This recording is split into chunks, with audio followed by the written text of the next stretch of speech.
Estamos vivendo em um mundo em que até o governo e as autoridades policiais dizerem que aconteceu, afirmarem na televisão, rádio e na imprensa, o fato acaba não acontecendo. Porque eles sabem como controlar a mídia.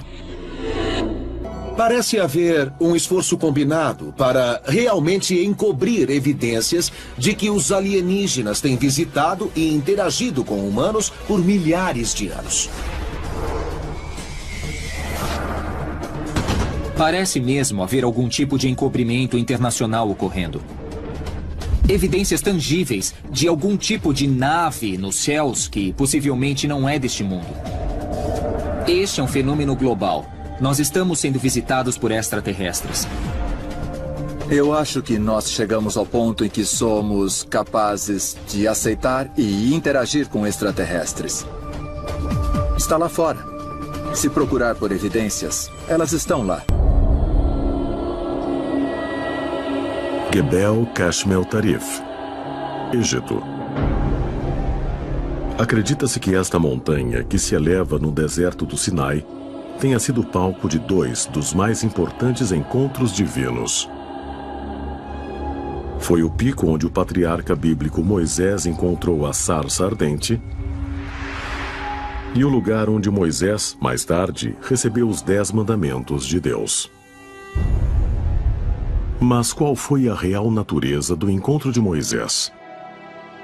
Ele era um humano normal, escolhido ao acaso para transmitir a palavra de Deus? Ou tinha algum dom especial, uma habilidade inata de se comunicar com forças de outros mundos? A ajuda extraterrestre é mandada para a Terra para ajudar a humanidade a fazer a vontade de Deus. É importante ver que a religião bíblica é uma religião extraterrestre, no sentido de que Deus não é da Terra. Aprendemos isso na oração.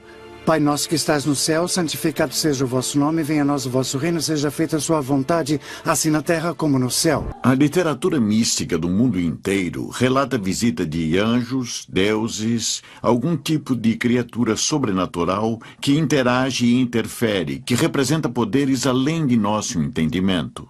Vemos isso na Bíblia com Moisés. Ele é só um dentre os vários exemplos de líderes dirigidos pelas mãos divinas que recebem ajuda dos deuses para chegar aos seus objetivos.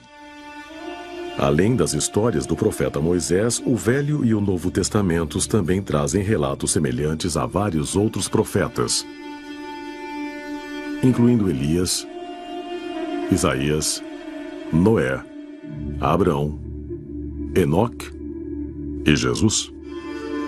Os profetas são um elemento maior em quase todas as sociedades antigas. Essa gente funcionou como uma ligação entre o mundo mortal e o mundo imortal, entre deuses e humanos. Eles trazem uma mensagem, uma comunicação de Deus, mas o mais interessante disso tudo é que não é só uma mensagem. Sente-se a presença de Deus nas palavras do profeta. Então, quem ouve o profeta está se encontrando com a presença de Deus e não só com a mensagem dele. Então, quando havia um profeta que era autoridade na comunidade, que dizia que Deus estava aborrecido com alguma coisa e que você precisava fazer algo para acalmar esse Deus ou deusa, você fazia. Mas a fonte das mensagens proféticas seria mesmo de natureza divina? Talvez haja outra explicação sobre quem ou o que pode ter contatado os profetas da antiguidade. Nós estamos começando a nos dar conta de que isso não é religioso, de que são pessoas que tiveram experiências anômalas com entidades, um contato com inteligência não humana. Profetas e profecias são evidências de que seres superiores estão nos instruindo e ajudando a criar a civilização, para que nós avancemos, e mesmo para nos advertir sobre o futuro, dizendo o que vai acontecer para que nos preparemos. Será mesmo possível que seres extraterrestres fizeram contato com os antigos profetas? Talvez as respostas sejam encontradas examinando melhor a história de Moisés, como descrita há milhares de anos em Crônica do Velho Testamento, no livro do Êxodo. O primeiro encontro de Moisés com Deus está no 3º capítulo do livro do Êxodo. Moisés encontra uma sarça em fogo e Deus fala com ele através das chamas e dá a Moisés uma missão que é libertar os hebreus aprisionados no Egito. A ideia da moita em chamas que não se consome me parece muito interessante porque coisas como essas simplesmente não existem, especialmente moitas em chamas que dão instruções. Então, temos que nos perguntar o que nossos ancestrais descreveram. Então, a moita em chamas pode ter sido uma criação tecnológica que Moisés descreveu como uma moita em chamas. Pode ter sido a sarça ardente descrita por Moisés, um dispositivo extraterrestre. Uma máquina. Ou talvez até um tipo de espaçonave. E se for isso, com quem ou com que Moisés realmente se comunicou? Talvez haja mais pistas na história de outro encontro, igualmente misterioso. Tel El-Daba, Egito. Alguns peritos e pesquisadores acreditam que foi aqui, na área nordeste do delta do Nilo, que os israelitas começaram seu êxodo e onde Moisés teve seu segundo encontro divino, desta vez com um incrível objeto no céu. Eles foram encontrados a meio caminho de seu destino pelo que eu chamo de OVNI bíblico. Em Êxodo capítulo 13, versículos 21 e 22, lemos: Durante o dia o Senhor ia na frente numa coluna de nuvem, e de noite numa coluna de fogo, e podiam andar dia e noite. Quer dizer, a coluna estava sempre lá. O que a Bíblia nos diz é que a presença de Deus se manifesta de modo dramático ao lado dos israelitas. A pergunta que sempre foi feita é: o que era a coluna de fogo? O que era? Era Deus? Ou era algum tipo de espaçonave? Era uma baliza que eles deviam seguir? O povo hebreu seguia um objeto e ficou muito claro que quando o objeto ficava no chão, as pessoas paravam e acampavam. Quando ele decolava, levantavam um acampamento e seguiam em frente. O objeto os conduzia. E a descrição de uma coluna de nuvem e de fogo, uma coluna é um objeto cilíndrico, talvez rígido, sólido, muito similar aos OVNIs reportados hoje. O OVNI tipo disco voador é o mais famoso, mas os cilíndricos são os mais comuns. E podem ser muito grandes, até 800 metros de comprimento, talvez. Estudiosos de OVNIs pensam que essas são naves-mãe. E o fato de ser uma nuvem de dia sugere, como em OVNIs modernos, que há uma espécie de aura em volta dele. Se olharmos a coisa neste contexto, talvez os antigos quisessem descrever um OVNI brilhante de dia, como uma nuvem muito branca, e quisessem descrever um OVNI luminoso, à noite, como um OVNI em chamas. Seriam a coluna de fogo e a nuvem reais manifestações de Deus? Ou seria um dispositivo tecnologicamente avançado de origem extraterrestre? Pode haver mais pistas na história do encontro final de Moisés no alto do Monte Sinai. Moisés recebeu uma mensagem de Deus de que ele aterrissaria no Monte Sinai. E Moisés juntou o povo de Israel em volta da montanha e uma nuvem enorme e muito brilhante aterrissou no alto do Sinai. Deve ter sido realmente espetacular, porque foi cercado de todo tipo de fenômeno sobrenatural, sons de trombetas, nuvens e fogo. E deram ordem ao povo judeu para ficar embaixo do Monte Sinai. Mas Moisés foi autorizado a subir, e mais foi protegido pela coluna de nuvem e de fogo. Então ele pôde subir, mas ninguém mais pôde. Segundo os textos bíblicos, Moisés subiu a montanha e entrou na nuvem de luz. Ali, ele comungou com Deus Todo-Poderoso, o Criador do universo.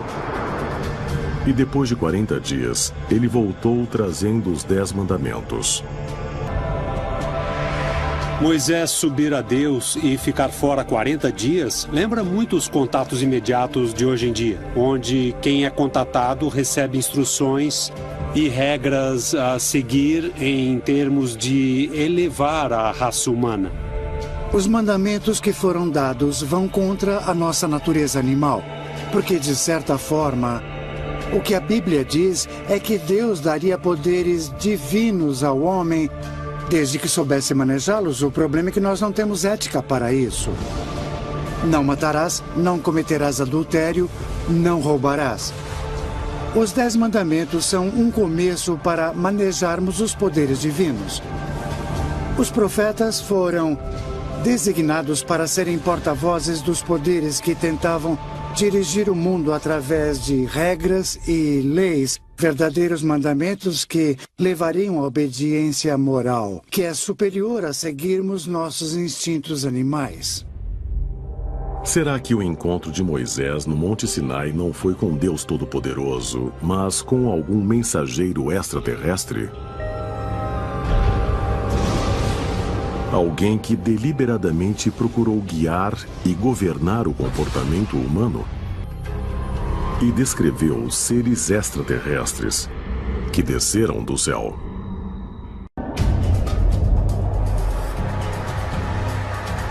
Lumbini, Nepal, século IV a.C.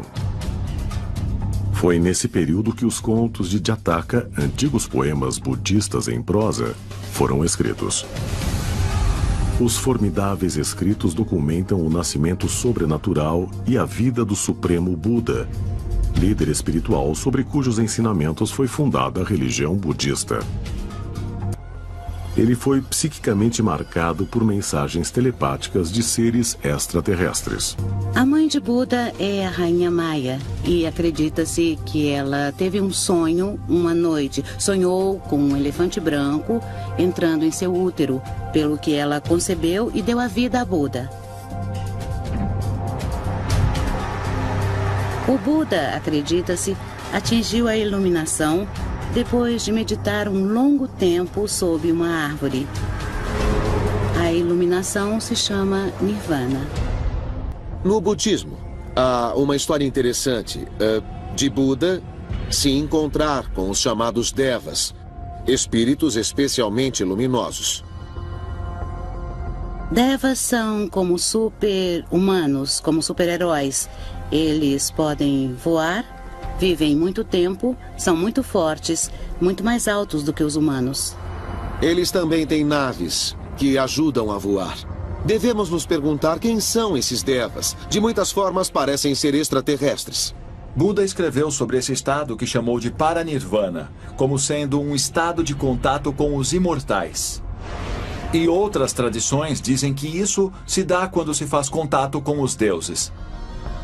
Muitas figuras religiosas tiveram experiências de tipo extracorpórea. O próprio Buda disse que podia alcançar várias dimensões interagindo com seres diferentes. Podem existir outras dimensões, outras realidades em paralelo conosco, contendo extraterrestres. Manchester, Nova York, março de 1830. Um visionário de 24 anos, Joseph Smith Jr., publica o Livro dos Mormons e cria a Igreja de Jesus Cristo dos Santos Últimos Dias. Um movimento religioso hoje com mais de 14 milhões de seguidores. Incrivelmente, o Livro dos Mormons inclui relatos da interação pessoal de Joseph Smith Jr. com um ser de outro mundo. Joseph Smith teve uma espécie de visão. Ele escreveu que um anjo apareceu a ele, um anjo chamado Moroni. Esse anjo apareceu 3 vezes e disse a Joseph Smith que ele devia ir a uma determinada colina, que deveria empurrar uma pedra chata e encontraria uma caverna. E na caverna acharia escritos desconhecidos.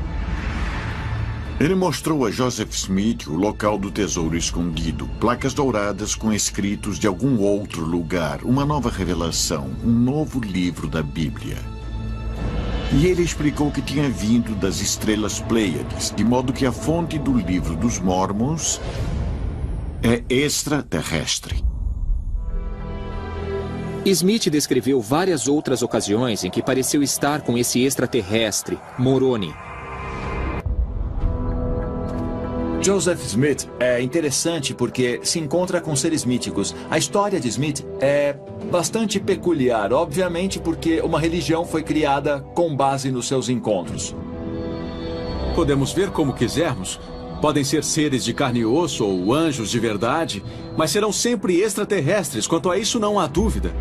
Houve o entendimento equivocado de que essas foram visitas de anjos, quando na verdade foram visitas físicas de viajantes do espaço.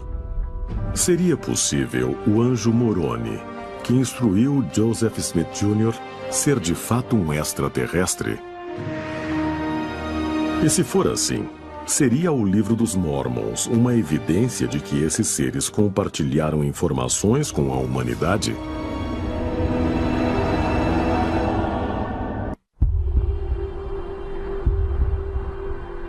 Norte de Israel. Conforme os textos bíblicos, foi aí, no século 9 a.C., que o profeta Elias teve vários encontros com anjos e com Deus, durante os quais ele recebeu avisos proféticos de secas e cataclismos. Com certeza, Elias é um dos mais importantes profetas da tradição israelita. Elias predisse coisas perturbadoras, que de fato vieram. Ele alertou sobre uma seca devastadora para Israel, que causaria muita fome. E também, o que é interessante, nunca se soube que ele tivesse morrido. Acredita-se que de algum modo ele foi levado para o espaço e vive pela eternidade.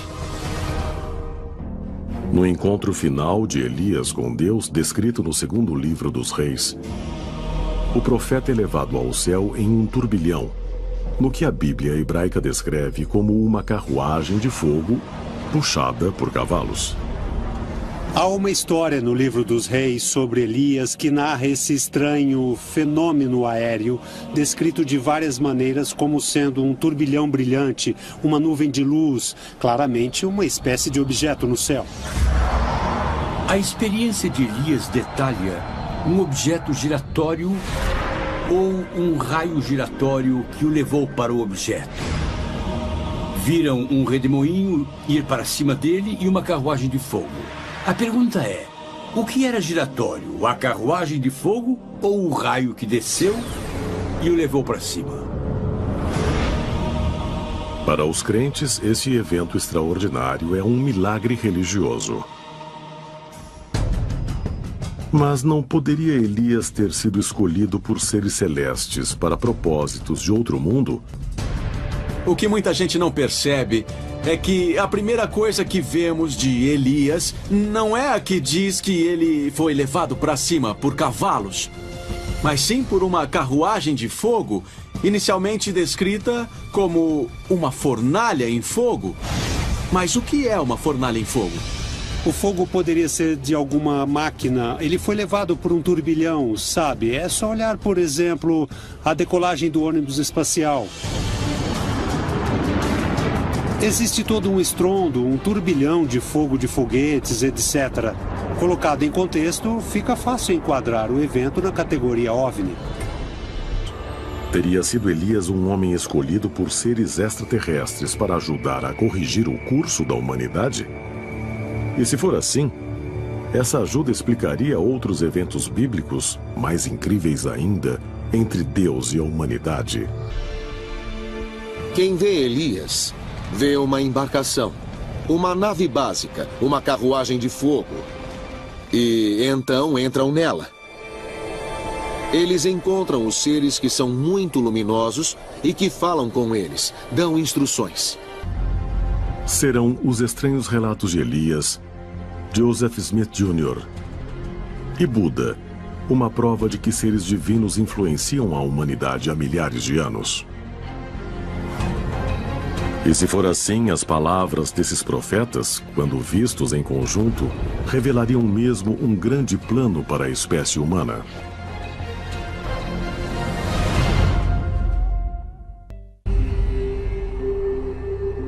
Persépolis, Irã. Aqui, 50 quilômetros a nordeste da cidade de Shiraz, estão as ruínas de uma antiga capital. Construída pelo conquistador persa Dário há mais de 2000 anos, Persépolis já foi uma poderosa cidade que, segundo a lenda, era protegida por um poderoso deus chamado Ahura Mazda. E gravado na pedra, acima do que resta das ruínas de um prédio chamado Triplon, há a representação de um antigo deus que está dentro de um disco alado. Ahura Mazda era central na antiga religião persa, o zoroastrismo, e nas experiências de um profeta chamado Zaratustra, que viveu há 2600 anos. Zaratustra foi o fundador de uma religião. Ele era de um lugar perto da Pérsia atual, quer dizer do Irã. E ele recebeu a visita de Ahura Mazda, um encontro divino que levou à mais importante forma de monoteísmo da região, que precedeu a forma egípcia de monoteísmo e foi muito anterior à forma hebraica ou cristã. Segundo antigos textos do zoroastrismo chamados Avestas, o primeiro encontro de Zaratustra com Ahura Mazda ocorreu no topo de uma montanha envolta em nuvens e banhada por uma luz misteriosa. Zaratustra traz essa ideia de que há um só Deus. É literalmente o Deus da verdade. E a verdade é um princípio central da visão de mundo do zoroastrismo. Certo e errado, bom e mal, branco e preto, contrastes fortes. E você deve se identificar com os bons e procurar a verdade. Alguns pesquisadores acham que essas profecias divinas são prova de que o profeta Zaratustra seguia o comando de um ser extraterrestre, que talvez tivesse vindo à Terra para espalhar as sementes do que hoje se chama civilização. Quando vemos Zaratustra se encontrar com Ahura Mazda, somos confrontados com a noção de seres humanos que encontram inteligências não humanas. Os encontros são indicativos de que foram físicos, são encontros com alguma coisa de um outro mundo, mas físicos. Temos de nos perguntar, eram só frutos da imaginação de nossos antepassados ou eles de fato existiram? São entidades extraterrestres ou alienígenas que vieram e fizeram um tipo de programa de troca de informação e orientação entre culturas e entidades que querem ajudar essa cultura.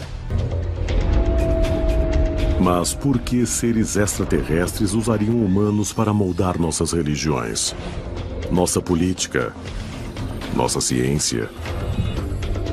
Haverá talvez um plano extraterrestre para a espécie humana? Algo que tente nos conduzir a nosso próprio destino, talvez final. Você tem que se perguntar, digamos, por que eles se preocupam? Por que querem nos ajudar, nos dar profecias, nos instruir a viver melhor? Mas acaba parecendo natural. Nós somos como seus filhos. Tentamos defini-los como grandes profetas, grandes líderes, mas na verdade foram grandes místicos. E a história de um grande místico é a história de alguém que tem parte de seu ser na nossa realidade e parte de seu ser em outra realidade. São pessoas que puseram um pé nesta nossa dimensão, mas também em outra dimensão.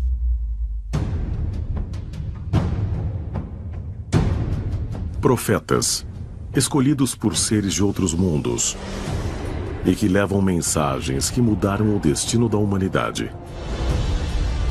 Haveria um plano traçado que continuamos até agora a desconhecer. Talvez a verdade ainda esteja escondida, esperando para ser descoberta. Ou talvez seja revelada quando eles voltarem.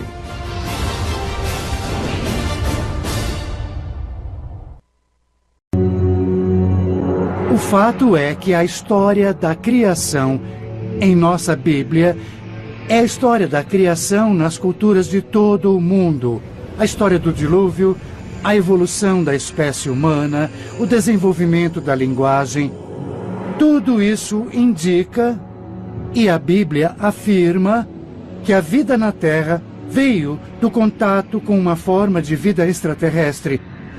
Isso está na Bíblia, está nas culturas antigas de todo o mundo, e acredito que existem evidências claras, e acho que quanto mais se tenta refutar essa evidência, mais se acaba percebendo realmente nos visitaram e vieram à Terra milhares e milhares de anos atrás e iniciaram a civilização que temos hoje.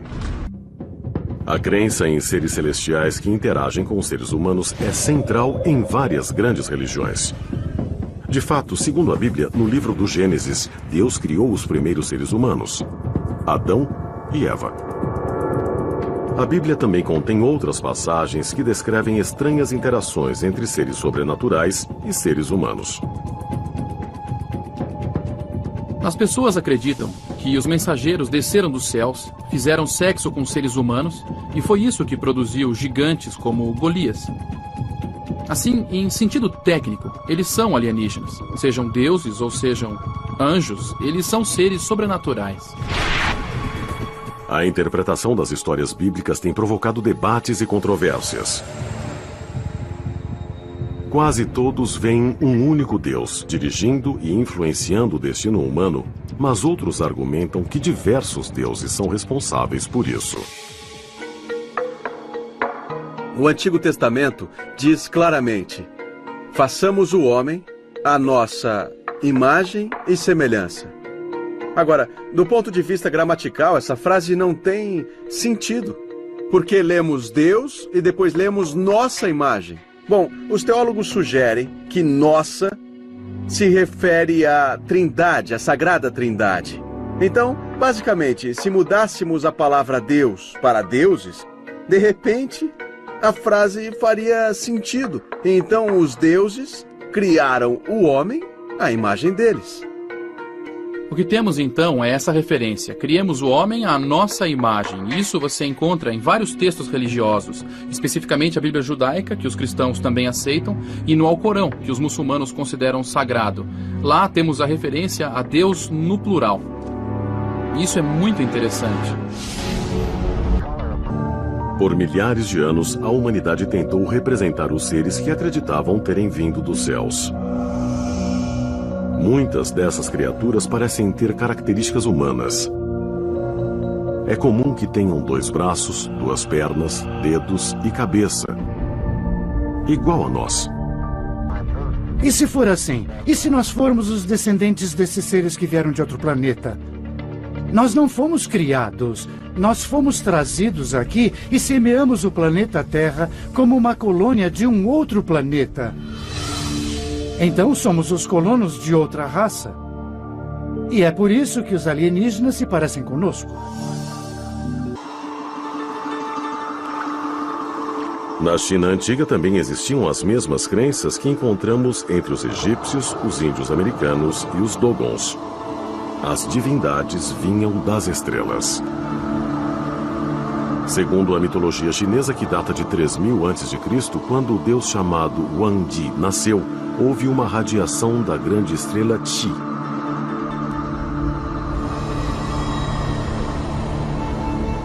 Depois, Huangdi saiu da barriga de um dragão que soltava fogo e se tornou o primeiro imperador da China. As origens do povo chinês Han começam com a história de um grande deus que olhou para baixo com empatia. Aqui, as pessoas eram pobres, em um país belo e rico, com uma linda paisagem. Mas as pessoas sofriam. Ele se apiedou e decidiu vir até aqui.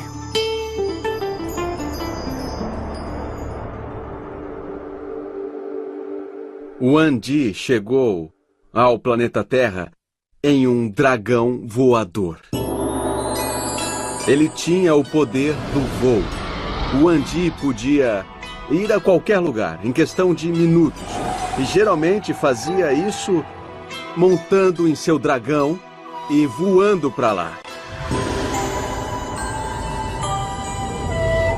Essa energia divina tornou-se humana e foi um grande líder, o Imperador Amarelo, que governou e uniu o povo E houve um período de grande prosperidade, até que seu trabalho terminou.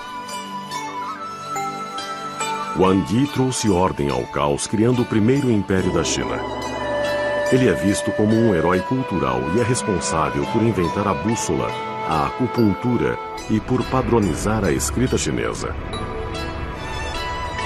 A Grande Muralha da China é parte de seu legado. Quando a Terra prosperou, ele decidiu que era tempo de partir. E o grande dragão amarelo voltou. Então ele entrou na barriga do dragão e partiu para sempre. Agora, será que esses dragões eram dragões de verdade, de natureza biológica? Ou eram algum tipo de máquina que não foi compreendida? Porque, como todos sabemos, os dragões sempre estão ligados com soltar fogo e muita fumaça. Quando vemos um foguete moderno decolando, sempre há muita fumaça, que às vezes é amarela, às vezes é vermelha. Então é muito bizarro que haja essas correlações entre a antiguidade e os tempos modernos. A mitologia é o esforço para apreender o que não podemos, a fim de entender o que está além de nós. Nos ensinamentos orientais, os dragões muitas vezes carregam pessoas. Algumas vezes nas costas, outras dentro da barriga. Então, se pensarmos neles como o esforço de um poeta para explicar um veículo que lhe era estranho, eles parecem ser discos voadores. Pode ter sido um problema de tradução, porque se trata de uma palavra que tenta descrever algo que é difícil de compreender.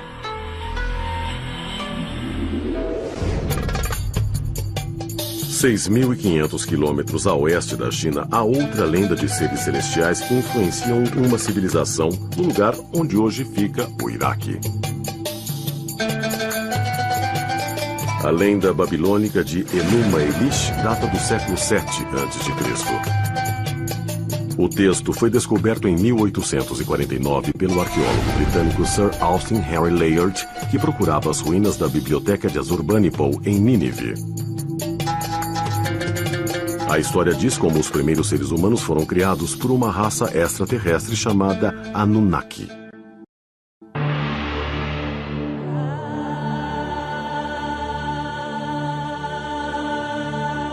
Nos textos antigos da Suméria, existem descrições de seres que desceram dos céus e que se chamavam Anunnakis. A palavra Anunnaki significa aqueles que vieram dos céus. Ela diz, literalmente, que esses seres desceram dos céus em veículos voadores. E nós encontramos descrições e também imagens dos Anunnakis. E podemos vê-los em estátuas e em gravações.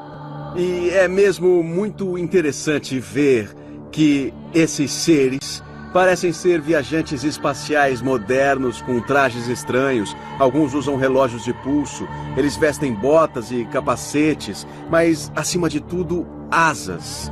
E sempre foram descritos ou retratados flutuando acima de todas as pessoas comuns.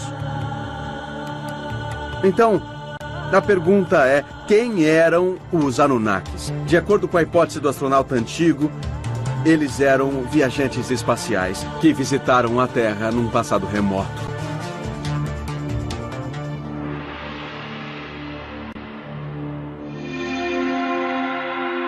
Temas similares podem ser encontrados nas lendas dos deuses gregos e romanos, que também descrevem eventos que alguns interpretam como contatos extraterrestres. As duas culturas acreditavam em deuses poderosos que moravam nos céus e vinham à Terra para interagir com os seres humanos. Um bom exemplo é Zeus, um dos deuses gregos. Eles vinham dos céus e do Monte Olimpo, onde viviam no topo de uma montanha, e traziam realmente a civilização e a ciência para a humanidade. Porém, eles tinham muitos atributos humanos, sentiam-se atraídos pelas mulheres humanas, queriam ter sexo e filhos com todas as mulheres que pudessem e depois retornavam para os céus. A ideia de deuses que se casam com seres humanos é muito comum. Zeus, na mitologia grega, sempre vinha acasalar com mortais e produzia semideuses como Hércules ou Helena de Troia, que eram excepcionalmente belos, extremamente poderosos e tinham talentos incomuns e abundantes. Em outras palavras, estavam criando uma raça melhor nesse sentido. Segundo a teoria do astronauta antigo, todo o panteão de deuses que temos na Grécia Antiga é formado por seres extraterrestres de carne e osso, que foram interpretados como sendo criaturas divinas por nossos ancestrais. Existem muitas evidências mostrando que não estamos sós no cosmos e que as civilizações humanas na Terra têm interagido por longos períodos de tempo com inteligências extraterrestres. Será que os extraterrestres são responsáveis pelos mitos sagrados das primeiras civilizações humanas? Será que alteraram nosso DNA? Será que os seres humanos são alienígenas vindos de outro planeta ou mesmo de outro tempo? Os homens continuam em busca de resposta para as perguntas que permanecem. Se vieram aqui, qual era a missão deles? A Terra é o nosso lar, mas com condições perfeitas para a vida, poderia ser um farol para outras civilizações inteligentes que habitam nosso universo.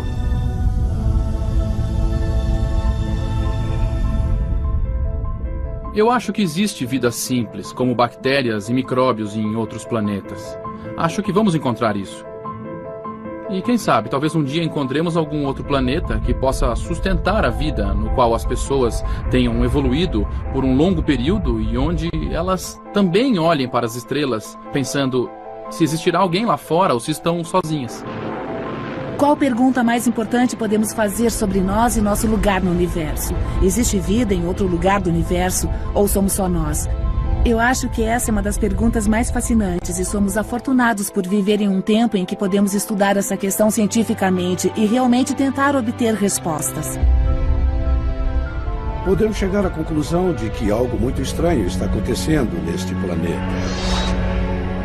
E também, se estiver vindo de fora deste sistema, então somos visitados por algo que tem alguma inteligência por trás. Eles gostariam de nos ver evoluir, sabe? Eles são grandes mestres, grandes avatares. Eles são grandiosos e nós também. E precisamos aproveitar todo o nosso potencial. Precisamos mesmo aproveitar todo o nosso potencial em todas as pessoas. Hoje, ainda estamos vivendo como se estivéssemos sozinhos no universo. Enquanto centenas e milhares de pessoas veem artefatos estranhos pelos céus há 5.000 anos. Então, de certa forma, a ideia de que os antigos alienígenas finalmente cumpriram um ciclo completo até o século XXI mostra uma verdade que os governos reprimiram no século XX. Isso é muito irônico. Há muitas teorias diversas e conflitantes em torno da ideia de que astronautas alienígenas visitam a Terra há séculos. Mas talvez a prova esteja no lugar mais óbvio de todos: dentro de nós mesmos. Em algum lugar em nossos genes está codificado que os extraterrestres estiveram aqui há milhares de anos. Vai levar algum tempo até que essa mensagem seja aberta para nós, talvez em nossos cérebros. Eu não acredito que extraterrestres antigos astronautas sejam o elo perdido. Eu acho que eles podem muito bem ser o início do elo, o elo que ajudou a alterar geneticamente os seres humanos, o elo que iniciou nossa civilização como nós somos hoje. É bem possível que eles tenham vindo aqui, visto alguma criatura e dito: quer saber? Vamos desenvolver isso. Pode levar mais de 10 milhões de anos para que essa coisa fique inteligente. Então eles nos criam e somos inteligentes agora, não somos?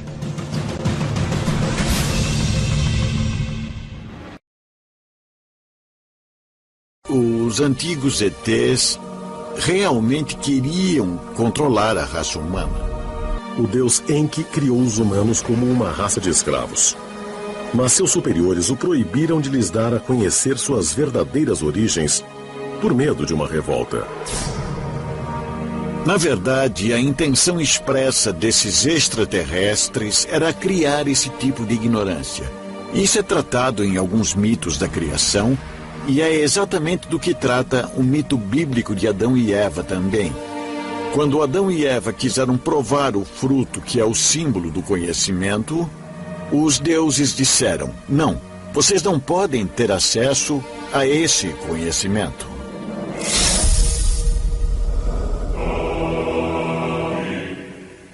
Segundo antigos textos sumérios, Enki desafiou seus superiores e entregou o conhecimento proibido a uma sociedade secreta, chamada a Irmandade da Cobra. A Irmandade da Cobra era originalmente uma organização de um alienígena benevolente que queria nos trazer conhecimento. Mas os outros alienígenas se opuseram, derrotaram-no, deturparam a Irmandade, até que se tornou uma força sinistra na história. E hoje a Irmandade da Cobra é usada para minar a raça humana. Segundo lendas antigas, os deuses se infiltraram na Irmandade da Cobra. E o conhecimento de sua verdadeira origem foi distorcido, levando os humanos a seguir falsos deuses e mestres. Segundo a lenda, a Irmandade da Cobra original se dividiu em várias seitas diferentes, e essas seitas, em várias encarnações, ainda hoje lutam umas com as outras. Talvez, na verdade, adoremos os mesmos seres cada vez mais, só que de modo diferente. E estamos entendendo melhor que não são necessariamente deuses, mas sim apenas criaturas avançadas parecidas conosco, que têm vindo aqui e nos visitado há muito tempo. Foi ali que inúmeras histórias bíblicas se passaram, entre elas o sacrifício de Isaac em Gênesis 22. Nessa passagem, Deus pede a Abraão que sacrifique seu filho Isaac no Monte Moriá. Abraão decide fazer o que Deus ordenou. Mas depois de imobilizar o filho e prepará-lo para o sacrifício, ele é impedido por um anjo no último segundo. Interpretações convencionais da história geralmente concluem que Deus queria apenas colocar a fé de Abraão à prova. Na minha opinião, um Deus nunca faria um pedido como esse. Então, é possível que um anjo caído, ou um alienígena ou extraterrestre, pudesse ter se passado por Deus? Deus nunca exigiu sacrifícios humanos. O sacrifício humano é condenado pelo cristianismo e também condenado pelo Deus Criador. O filósofo francês Sartre tem uma frase famosa que diz: se um anjo me pedisse para sacrificar meu filho, eu pediria o documento de identidade dele. Talvez alguém quisesse se passar por Deus. E será que alguém resolveu interferir para evitar que isso acontecesse? Na verdade, talvez fossem duas civilizações em guerra pelo controle do que aconteceria nas histórias da Bíblia. Assim como existe gente boa e gente má aqui na Terra, existem extraterrestres bons e maus no espaço. Talvez a última vez que tivemos alguma interação regular com esses ETs em um nível cultural foi na época da fundação do islamismo. Sabe-se lá por qual razão eles parecem ter seguido um acordo mútuo coletivo de deixar a Terra depois do surgimento do islamismo, do Novo Testamento, da Bíblia, etc, etc. Eles se afastaram. Pode ser que algum alienígena tenha dito aos humanos: vamos proteger vocês, não tenham medo. Mesmo Satã dos cristãos é um deus malandro. Será que extraterrestres realmente se passaram por falsos deuses com o fim de controlar a humanidade? Precisamos perguntar, eles fazem isso apenas para se divertir? Ou será que estão nos guiando para uma direção com o fim de obter algo que eles querem? Faz sentido que muitos deuses que consideramos deuses malandros, na verdade não eram deuses, eram extraterrestres que se passavam por deuses. É lógico que se você vem para a Terra, que está longe de ser tão avançada, você se fará passar por um deus, um rei, ou até mesmo os dois. E nesse caso, por que um alienígena teria sede de sangue humano? Quando estudamos a história de seitas antigas e sua adoração por deuses extraterrestres, encontramos atrocidades, sacrifícios humanos em nome desses deuses. Eles acreditavam que os deuses queriam que cometessem esses atos, cometessem sacrifícios. Observando a série de novas religiões e novas seitas que afirmam ter contato com alienígenas, muitas vezes há uma entidade malandra presente. Um dos meus exemplos favoritos do que considero um deus malandro num contexto moderno de OVNIs é o Spectra, que seria uma inteligência alienígena que dava a volta pela Terra nos anos 70 e estava em contato com Uri Geller e várias outras pessoas. Em 1971, o famoso médium Uri Geller e Andrija Puharic, um respeitado cientista e parapsicólogo, afirmaram receber misteriosas mensagens telepáticas. Segundo eles, as mensagens vinham de uma inteligência computacional que orbitava a Terra e que se chamava Spectra. Ajudava-os a ver incríveis fenômenos mediúnicos. Fazia predições muito exatas que se realizavam e reuniu ao seu redor pessoas que realmente acreditavam que o Spectra era uma inteligência alienígena muito especial. E então ele fez o que muitos deuses malandros fazem, contou-lhes uma grande mentira. Disse-lhes que o mundo ia acabar. E muitos disseram, se ele disse que o mundo vai acabar, então vai acabar. E é claro que não acabou. O Spectra foi uma farsa? Ou teria sido um deus malandro, enviando de propósito mensagens falsas? E será que alguma força ou entidade alienígena semelhante estava por trás das ações de Adolfo Constanzo e outros, como ele? Em várias seitas que se baseiam em OVNIs, muitas informações parecem muito sensatas.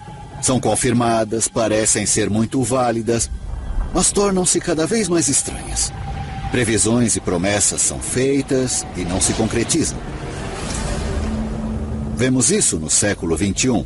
Assim como novos deuses se tornam alienígenas interdimensionais ou extraterrestres, esses deuses continuam a agir como malandros. Só porque são deuses não significa que não tenham um elemento maléfico. Quando em 6 de maio de 1989 Adolfo Constanzo foi cercado pela polícia, ordenou que um de seus discípulos o matasse. Estima-se que ele tenha assassinado entre 20 a 40 pessoas. Mas e se uma seita igualmente assassina continuasse agindo durante centenas de anos? Essa possibilidade horrenda, de fato, aconteceu.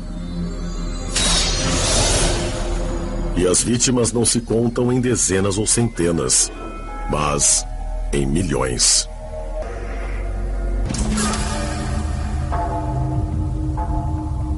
Norte da África, 4º século depois de Cristo. Em toda a região, pequenos grupos de fanáticos religiosos, brandindo bastões, atacavam viajantes nas estradas, gritando louvores a Deus. Acabaram sendo perseguidos e mortos. Esses precursores das seitas suicidas modernas chamavam-se Circumcellions. E seus seguidores procuravam a morte para poderem ascender e se unir a Jesus no céu. Os circuncélios, curiosamente, não se matavam, tentavam provocar outras pessoas para que os matassem. Por isso eram odiosos. Eles emboscavam viajantes nas estradas, espancavam-nos com bastões, esperando provocar uma resposta violenta, porque achavam que se morressem, eles se tornariam mártires. E se esforçavam tanto para ser mortos, que quando não dava certo, eles se juntavam e se atiravam de um penhasco, cometiam suicídio em massa. Seitas suicidas cristãs como a dos Circoncelions tornaram-se tão difundidas que levaram a igreja a declarar o suicídio um pecado em 364 d.C. Mas o que inspirou tantos cristãos antigos a se martirizarem? No século II d.C., mais de 200 anos antes dos Circoncelions, outro grupo se formou. Os gnósticos, que ainda existem hoje. Os gnósticos acreditam que o mundo em que nós vivemos não foi criado por Deus, mas sim por seres inferiores. Os Arcons são seres celestiais. Deus os criou, mas eles escaparam do controle divino. E eles criaram a Terra. O mundo não é o que parece ser.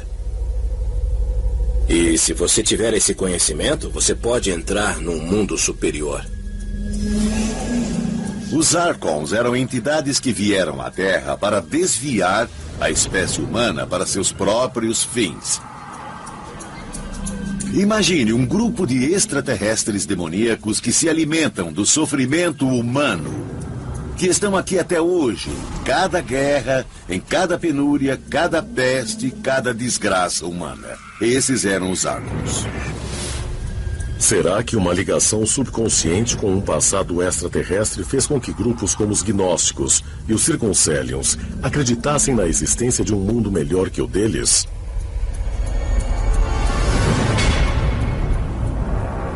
Genebra, Suíça, 1984. Dois homens, Joseph de Mambrou e Luc Jouret, formaram uma sociedade secreta chamada Ordem do Templo Solar. Pregavam que o Nirvana podia ser encontrado num planeta que orbita a estrela Sirius. Luc Jouret era um tipo de curador holístico que incorporou elementos de diferentes religiões.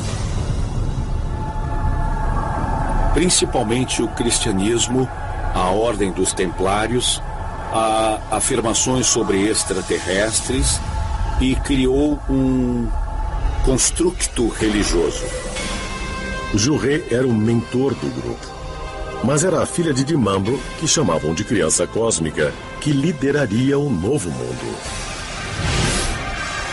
Joseph de Mambrou conseguiu convencer seus seguidores que sua filha, Emmanuelle, era um ser divino e que, comunicando-se através dela, ele descobriria que o futuro deles num planeta ao redor de Sirius estava totalmente estabelecido. E no final eles acreditaram nisso a ponto de desejarem abrir mão de suas próprias vidas. Jouret e de Mambrou pregavam que o apocalipse estava próximo e que, para chegarem a esse novo planeta, eles precisavam cometer suicídio e purificar suas almas com fogo. Os corpos deles foram colocados numa rede de chalés na França e na Suíça.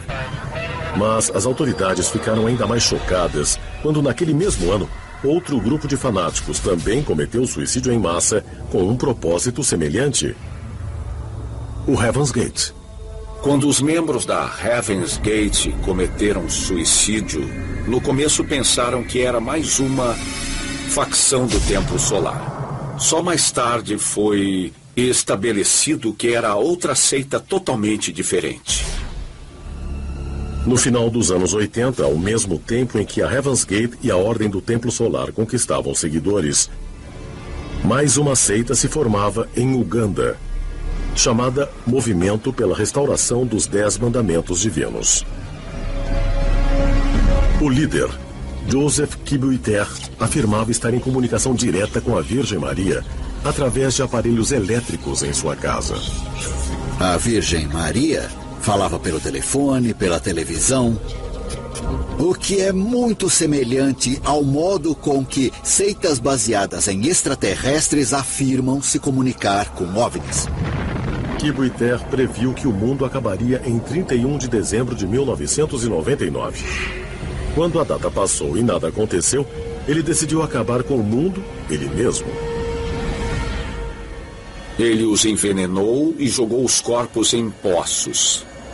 No final, trancou mais de 500 pessoas numa igreja de madeira e a incendiou. Mais de 750 corpos foram recolhidos. Essa foi a tragédia ligada a uma seita mais horrível da história moderna. 3 seitas diferentes. Todas cometeram suicídio ou assassinato em massa num período de 5 anos. Mais de 1000 mortos. E as 3 seitas acreditavam que recebiam mensagens de seres de outro mundo. Mensagens que os convenciam que a morte os transportaria para uma vida melhor, no céu. Coincidência? Ou será que essas seitas realmente tinham algum tipo de comunicação bizarra com extraterrestres? Será que alienígenas usaram algum tipo de tecnologia elétrica ou biomagnética para levar líderes de seitas, como Marshall Applewhite, Shoko Asahara e seus seguidores, a cometer atos horrendos ou insanos, como assassinato, tortura ou suicídio em massa? Será que esses homens e mulheres, assim como milhões de outros, séculos atrás, entraram em contato com uma força que não entenderam? Uma força que interpretaram o mal? Muitas seitas modernas, lideradas por, digamos, malucos, podem estar interpretando mal eventos que ocorreram ao longo da história. Eventos relacionados à Bíblia ou fenômenos astronômicos. Os líderes de seitas podem estar interpretando mal mensagens extraterrestres ou ser diretamente guiados por elas. Mas será que um dia descobriremos que os outros mundos que anunciam realmente existem? E o objetivo final deles é nos ajudar ou nos prejudicar?